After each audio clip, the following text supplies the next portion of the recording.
Okay, so I recently watched two sequels in the same day that came out in 2019. Because this video is made in 2019, I apologize for that. These two sequels, I had no real anticipation for either. I liked the original of both, and I now realize that I've probably got a thumbnail or it's in the quotation, like the title or the description box as to what films I've watched. So let's just get right into it. Frozen 2 and Zombieland 2.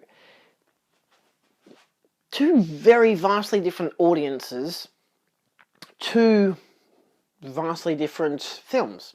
The first one, Frozen, the first version of Frozen, of course, the original from 2013, I think. I was in high school, it was big, it was huge. You know, I wasn't surrounded by girls who were, always singing the song because they were little girls, but because they were teenagers and they loved the songs anyway. So that was fun. And I watched that film quite a few times. I remember going to a friend's birthday party, who of course was a girl, and she kept playing it on the TV. I don't know how many times we watched it. It's not really a bad memory, I just find it interesting. Anyway, so I've watched Frozen a few times. I like it. I watched it recently as well with my girlfriend because we have Disney Plus, and we're like, hey, let's watch it because then we can watch Frozen 2 next week and whatever. We both enjoyed it. I think it's a good film. I gave it 3.5 stars because I think what it does, I like the animation. It's good. I like that it does something different to the twist on the fairy tale narrative of true love isn't exactly with a dude if you're a girl, and you're a princess. It's not exactly with the dude that you fall in love with incredibly instantly, and I like how it comment on that with Hans being the bad guy and everything. And then, of course, you have the aspect of it being sisterly love that, unites everyone. There are, of course, problems with the film that don't exactly make sense, like how the fuck did Anna not have any friends? Like, there was literally a whole entire kingdom outside her door. And who fed Elsa? We don't know. The point being, it's a decent movie. I like it. It's not too annoying anyway. The songs, I think, are still pretty fun nowadays. It's kind of like a nice nostalgic throwback in a way. But then you have a film that came out in 2009, Zombieland, which I actually haven't watched I can't remember when the last time I watched it. I think I watched it last year, maybe, this being 2018, so I haven't got a proper review for it. I think, realistically, in my head, I'd give it 3.5 stars.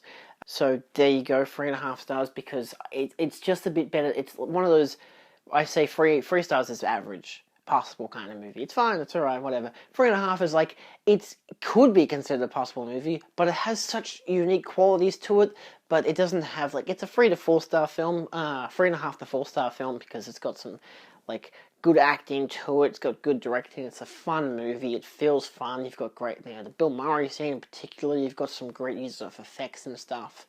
So it could be a 3.5 to 4 star film, for me. Did I find it so incredibly great when I first watched it? I don't even remember when I first watched it, sometime in high school, definitely after it was a big thing, because I think we watched it on TV, and then I bought the Blu-ray, last year, I think, again, 2018, which I think is when I rewatched it for the second or third time. So I don't have a great memory of what actually happens in the film, but I kind of do. You have Jesse Eisenberg, and then he meets Woody Harrelson's character, and then they kind of go on a bit of a road trip looking for Twinkies, and then they meet the girls, and the girls steal their car, and then they have to find a new one, and then they're chasing after the car, and then suddenly, I think they become friends for a part, but then the girls are like, oh, we still want to go to this fair because we're kind of doing that vacation movie, but not really because it's zombies. And then they go there and the guys have to save them from the zombies that have invaded the Ferris wheel place because, of course, lights and noise attract zombies. I'm not going to describe the plot of Frozen, but that's what I remember of the plot of Zombieland. Whereas Frozen, I don't remember. The plot is pretty obvious. I literally just watched it 2 weeks ago. Anyway, so then comes this past Friday. Past Friday, mean about 2 weeks ago, where my girlfriend and I decided, hey, let's go watch Frozen 2 in cinema. And then afterwards, we went to an open-air cinema and saw Zombieland 2. And we both had very different reactions to both films. Actually, no, we both had very similar reactions to both films, but they were completely opposite like the films were so different, like polar opposites in what we expected. So let's start with Frozen 2. The idea for this video is I'm going to just briefly talk about both of the two films and what I think works as sequel ideas, and which one I think is worth watching. So let's start with the bad one, Frozen 2. I didn't like Frozen 2, neither did my girlfriend. The animation style was great. I think I gave the film 2.5 stars because it's still good animation. It's an interesting story in a way, but it's kind of slow and boring. The songs are fucking terrible, to the point that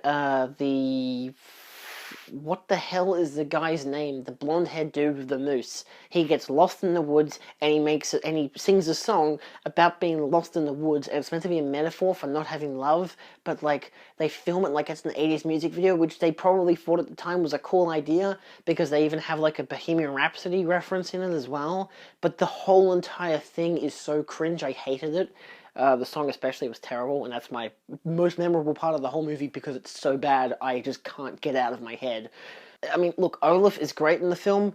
Even just him recapping the first film was fun, but I mean, so unnecessary because the amount of times they recap what happened in the first film, and I'm like, dude, you should know your audience. If your audience are children, they've obviously watched the first film 100 times over in 1 year, so I'm very sure they remember what happened in the first movie. Most people these days rewatch the first movie before they watch the sequel anyway, usually. So that's, they didn't need that. The plot of the film, I guess it's the girls are like, hey, who cares? I don't know. It's so busy. Like, the whole aim of the film is they find out their history with what happened, not to their parents, but to like their granddad and this secret society thing, like not like Illuminati secret society, but like outsiders society that lives in this forest, and they built a dam to commemorate their relationship, and then something goes wrong. I wonder what happens. It's totally not predictable. And then the main, the dad, who's the dad of Elsa and Anna, who's there as a boy, suddenly like, oh, one moment everyone was having fun, I turn around, the next moment everyone's fighting and stuff, and then magic occurs and he faints, but then some girl saves him, who, spoiler alert, turns out to be their mother, who's a part of this society, who also kind of has magic powers, because it's a magic forest. And of course they started off by like, earth, water, fire, air, and suddenly I'm like, oh shit, they're ripping off Last Airbender, but making it even more boring than the movie. I don't really... Every twist that they try to go for, like the mother being this savior character, or, not savior, like, oh, she saved the boyfriend. All this stuff that they do is like stuff that you've seen before, but it's like, there's like no energy to this film. The trailers, all the ads I'd seen, like the TV spots and shit for this movie, were like, the animation is gorgeous, it's absolutely stunning, and Olaf is a scene stealer. Yes, because he pretty much has no character outside of just being like, oh yeah, water retains memory and I'm cute. That's his whole character. And that's how they bring him back after they kill him off. That's the thing that they do. It's just, it's funny because both of these films have scenes where they're going to kill off the main character, and this one, Frozen 2, actually does it, but then they still bring them back anyway because they're made of snow. It's not hard with magical ice powers. I don't know, it's a film that... I don't think Frozen needed a sequel, and the fact that Frozen 2, what we got is what they ended up making, is just... So, my girlfriend, she loves Disney films. I'm pretty big on Disney films too, we both grew up with them.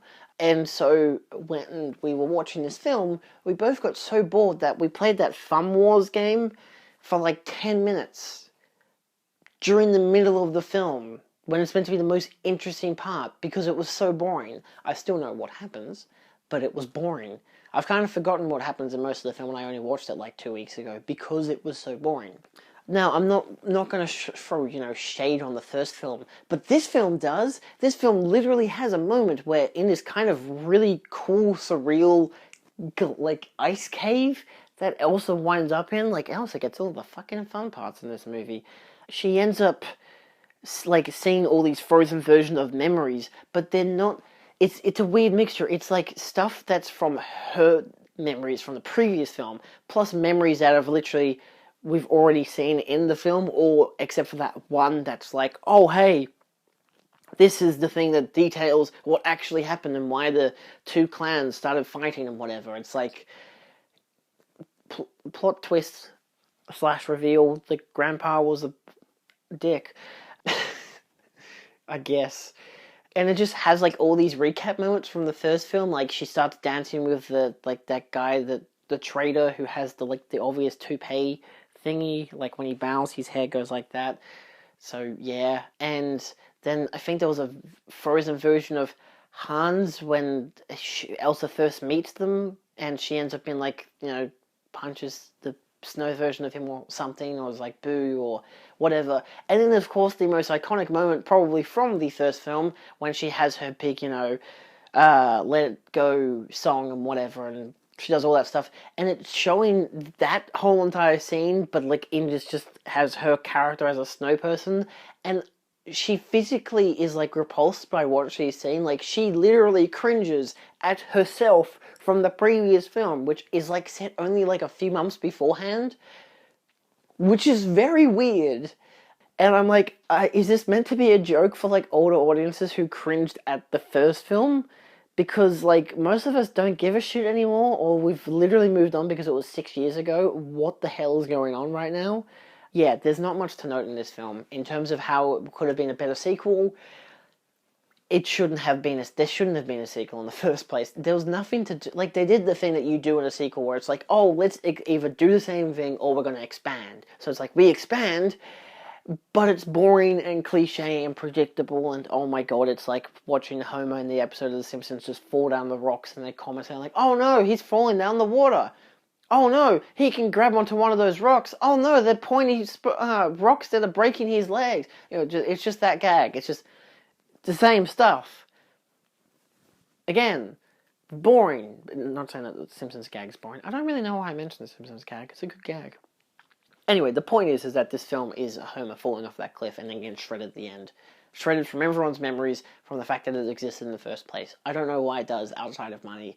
There's, like, as much as the original writer and director came aboard to do the sequel, it's like, even they obviously didn't know what to do, and was just like, let's explore their past and why Elsa has powers. They don't really answer it, outside of, maybe her mother had powers because she's from a magical place, but she didn't have powers, she was just from a magical place.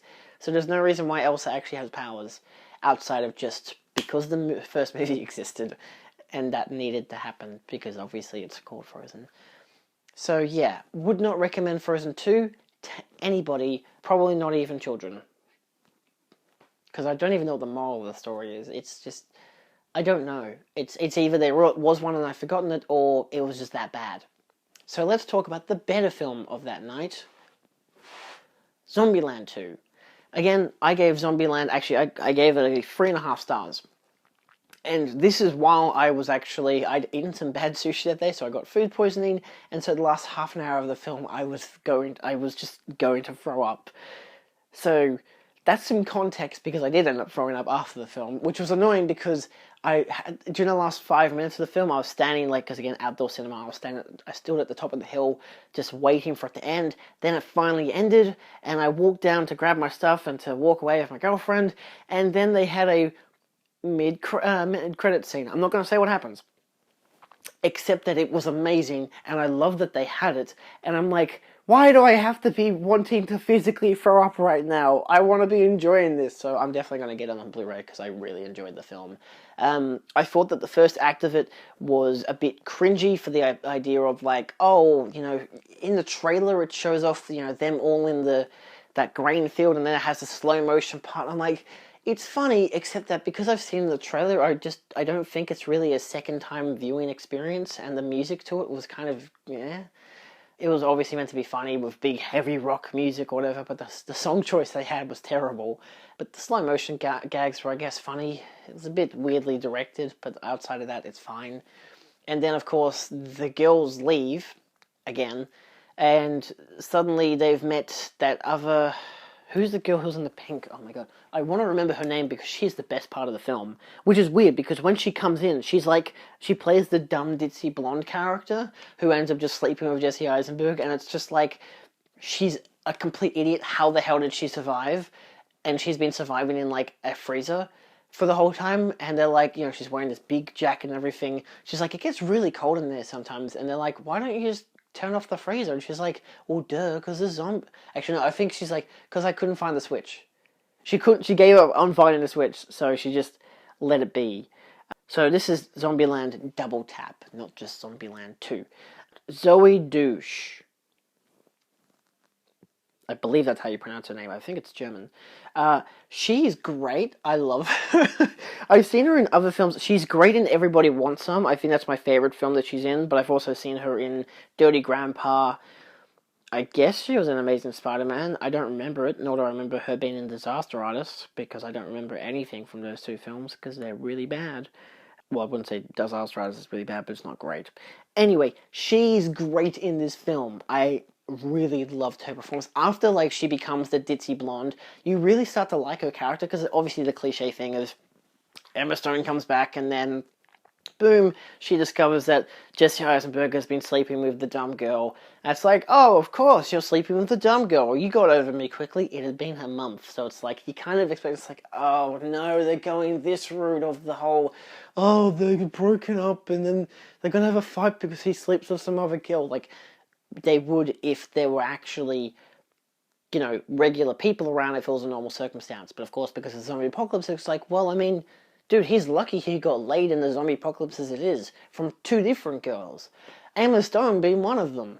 So, of course, they use that as a really cheesy plot device, but then they just kind of, instead of them being like, oh, you know, if it was a mistake, I'm sorry, or whatever, instead of anything being resolved straight away, they actually leave it, like, they build it along the rest of the film, but not in a cringeworthy way. They make a gag out of it, and her character,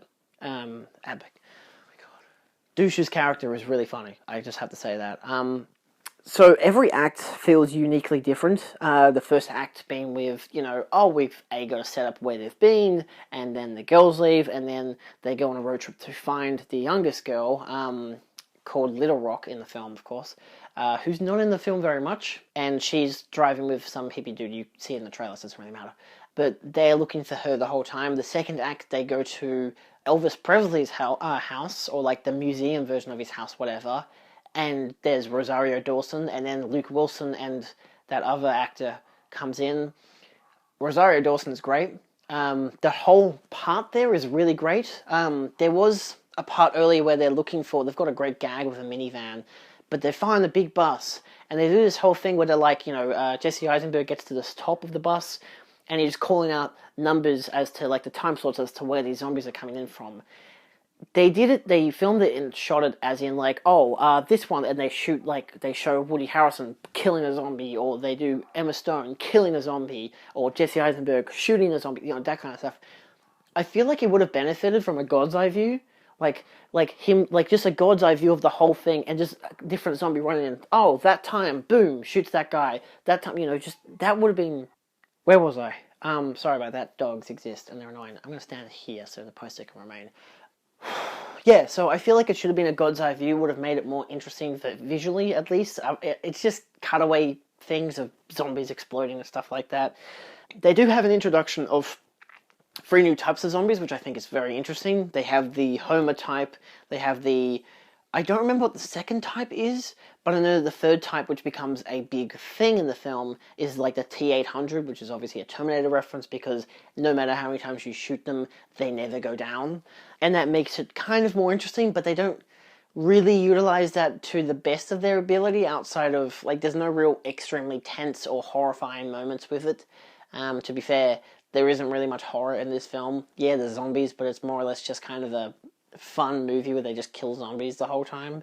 So I'd say that that's maybe a disadvantage of the film, but I don't really recall the first film having any really scary moments. So yeah, that's really up to the audience as to what they prefer. But I mean, my girlfriend really liked it. Like, she's not really big on horror films, so for it to not be big jump scary or cliche crap like that, she enjoyed it, and she hasn't seen the first one, so I'm very sure she'll enjoy the first one as well. And they have a great Bill Murray callback to the first film.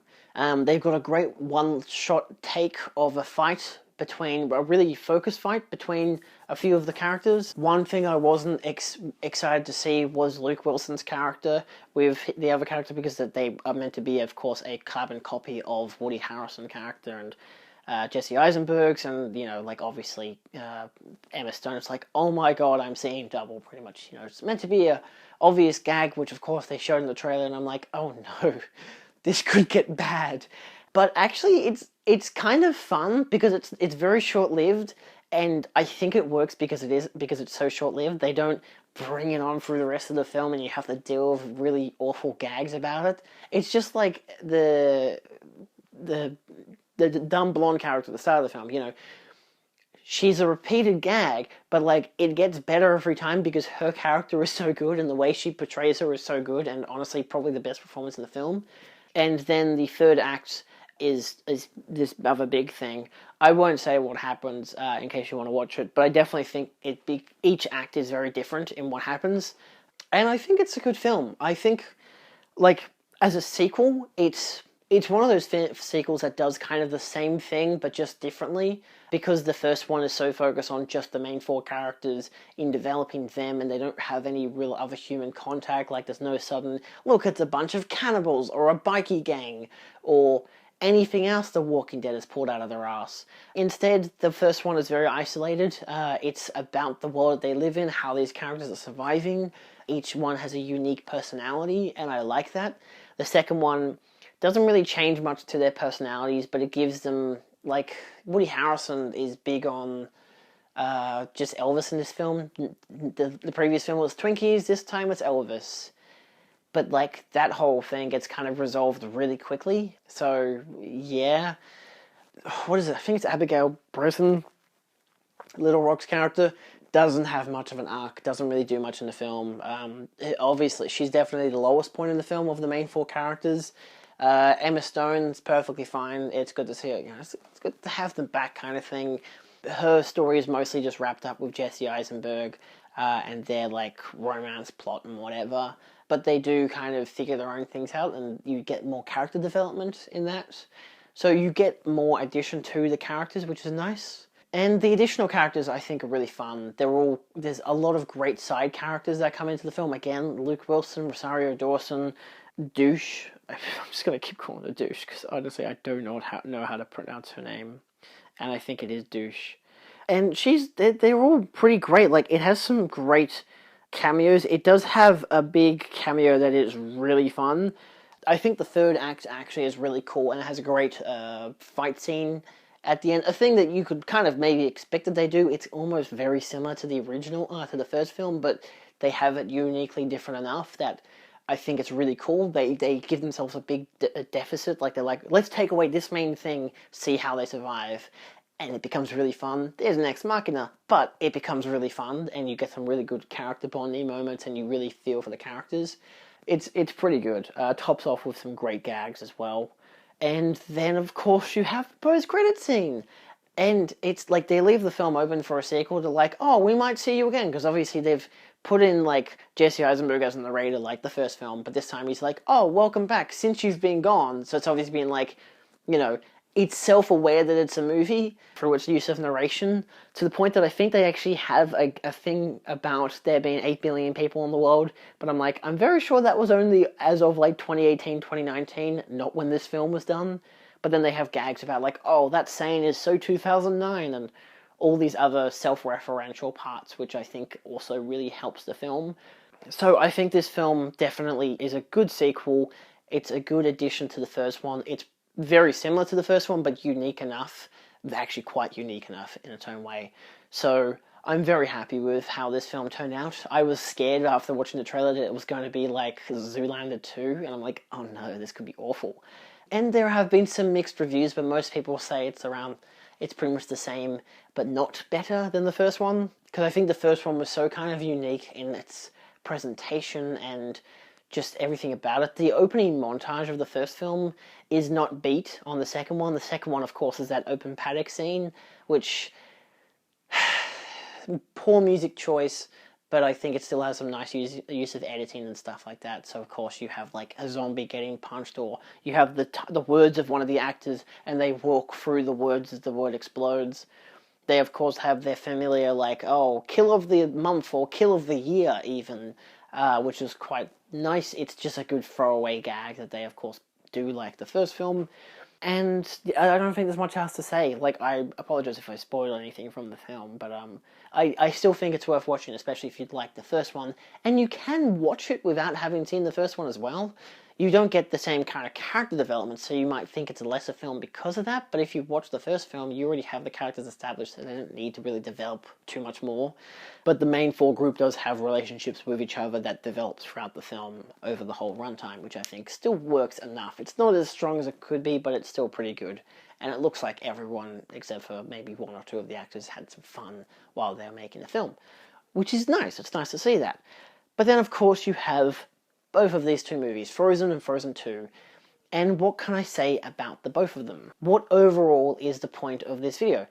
The point of this video is just to emphasize how you could have two completely different sequels, that one that no one asked for, except for the box office, and one that fans have been asking for ages, literally a decade.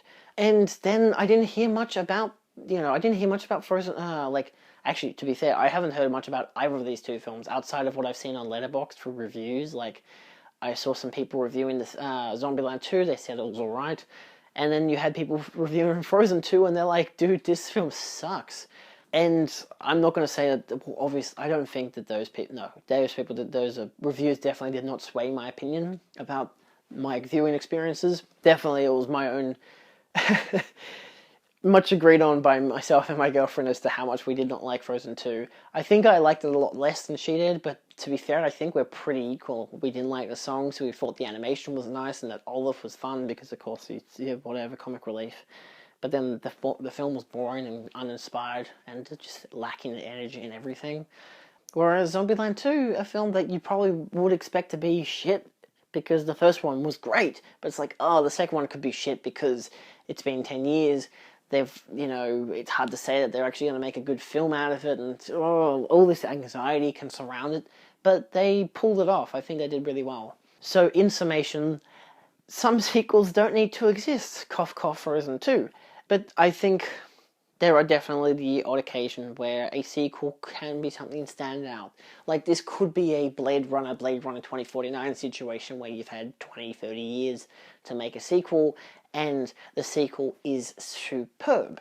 And you could have something like Twin Peaks and Twin Peaks The Return, which 25 years apart, and the only thing that really divides the show, the second season from the third season, is just the movie that came out in 92, the year after the second season, and the third season is completely different. And it shows a development of time because it's by an auteur director. It shows development of his filmmaking experiences and is a culmination of his work and effort. So there's a lot more level to that kind of stuff, especially even Blade Runner 2049, than something like Zombieland 2 would have, or Frozen 2. So I think they have that lack of depth in terms of, Zombieland 2 doesn't have much... It has some world building, but not too much, but it doesn't overcrowd itself, whereas Frozen 2 tries, what it does for world building just becomes uneventful and more or less boring, and it's like, oh, there's nothing really has changed, just Elsa now lives in the fucking woods. Oh, she's a hippie, I guess. And they have hippies in Zombieland 2, and they're more fun than all of Frozen 2. I guess just don't watch Frozen 2. But Zombieland 2, definitely recommend. There's really nothing else I had to say about this. I just thought it might be interesting to talk about two different sequels and how everything in terms of reception and production and release has been different. Yeah. So there you go. Thank you so much for watching. Feel free to like, share, and subscribe for more. If you want to see more videos or subscribe here, there should be a playlist of something here. Maybe it's my video essays, maybe it's Film Shelf. I've done a lot of collections with everything you have here. If you don't like my opinions, feel free to comment and discuss about it. I'm open for discussion, of course. If you also didn't like Frozen 2, then good for you. If you liked it, yeah, it's your opinion. That's perfectly fine. If you have something you'd like to talk about with, say, Zombieland 2, in contrast to the first one, then I'm also open to ears, because there's not really many people I can talk about that film with, because not many of my friends have actually seen it. So, yeah, thanks for watching, and I'll see you next time. Adios.